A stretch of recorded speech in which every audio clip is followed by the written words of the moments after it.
The routing protocols that we have seen have been investigated from a variety of aspects.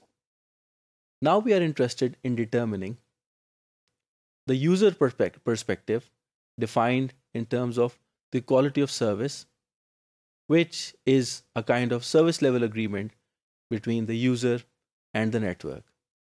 If we were to implement QoS routing, how possibly could we look at it from various perspectives? When you start simulating different routing protocols, and you are also interested in evaluating the QoS, quality of service performance, for a given network, you could possibly consider using QoS routing protocol to fully realize user demands. In this module, we shall understand how individual session or individual user looks at QoS. In simple words, in a very greedy way. Then the network has to show some kind of holistic view or magnanimity in order to accommodate all the incoming flows. Where to strike at a balance, because we'll see sometimes the QoS requirements of individual users are at odds with the requirements and goals of the network. For that, a trade-off is required. And how to go about this trade-off? You see that the Anurag Kumar and Joy Curry's book is a good reference to give you a brief insight into QoS routing. However, that's just a starting point.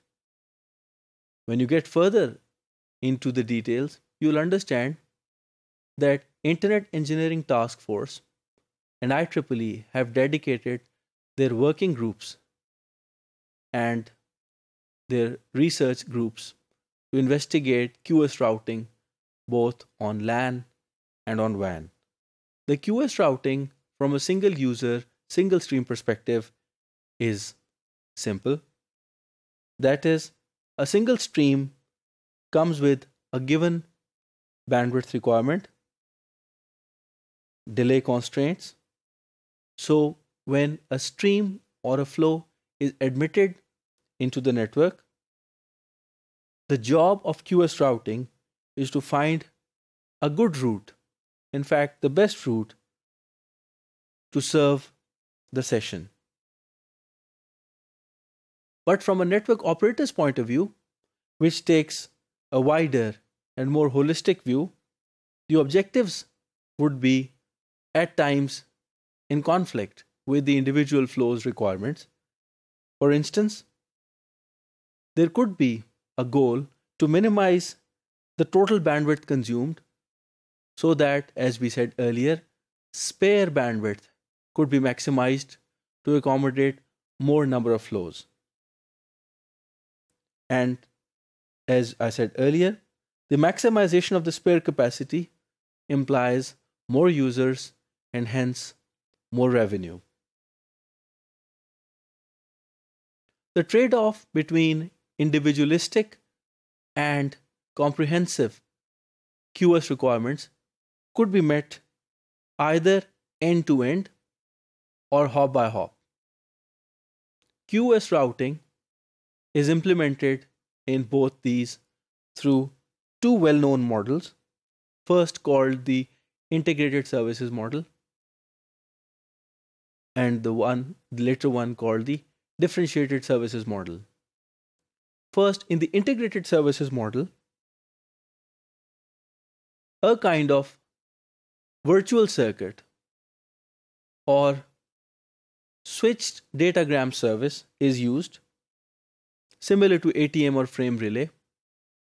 This involves out-of-band signaling between source and destination nodes to establish a path along the intermediate nodes. This involves resource reservation. A well-known protocol, RSVP, does so.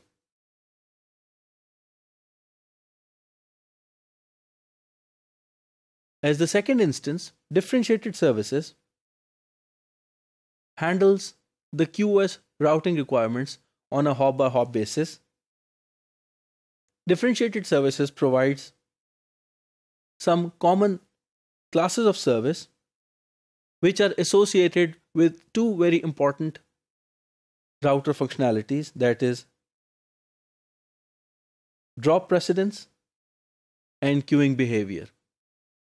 The QoS routing protocols based on differentiated services are using the queuing behavior and drop precedence in order to implement the quality of service requirements.